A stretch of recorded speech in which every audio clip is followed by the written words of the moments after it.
Quotes from Richard Baxter. From the Kindle, Deep Christian Quotes and Bible Verses. First quote. The longer you delay, the more your sin gets strength and rooting. If you cannot bend a twig, how will you be able to bend it when it is a tree? Second quote. Holiness is nothing else but the habitual and predominant devotion and dedication of soul, and body, and life, and all that we have to God. And esteeming, and loving, and serving, and seeking Him, before all the pleasures and prosperity of the flesh. Third quote. Keep your children as much as may be from ill company, especially of ungodly playfellows.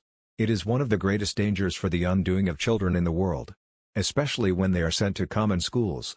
For there is scarce any of those schools so good, but hath many rude and ungodly ill-taught children in it.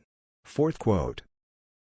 It is as hard a thing to maintain a sound understanding, a tender conscience, a lively, gracious, heavenly spirit, and an upright life in the midst of contention, as to keep your candle lighted in the greatest storms.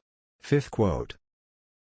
We are ignorant of things necessary, because we learn things superfluous and unnecessary. Sixth quote.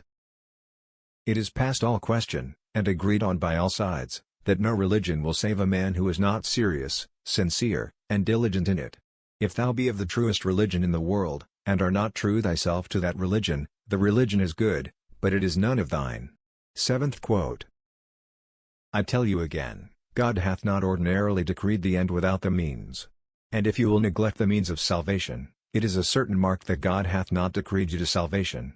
But you shall find that He hath left you no excuse, because He hath not thus predestined you. Eighth quote.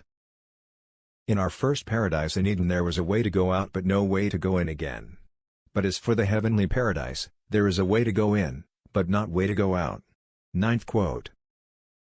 Death is half disarmed, when the pleasures and interests of the flesh are first denied. Tenth quote. A man-pleaser cannot be true to God, because he is a servant to the enemies of His service. The wind of a man's mouth will drive him about as the chaff, from any duty, and to any sin. 11th quote.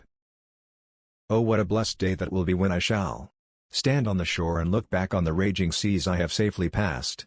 When I shall review my pains and sorrows, my fears and tears, and possess the glory which was the end of all. 12th quote. Doth any man live more to himself, or less to God, than the proud? 13th quote.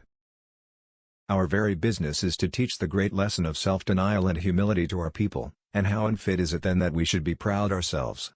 14th quote. The very design of the gospel doth tend to self-abasing. And the work of grace is begun and carried on in humiliation. Humility is not a mere ornament of a Christian, but an essential part of the new creature. It is a contradiction to be a sanctified man, or a true Christian, and not humble.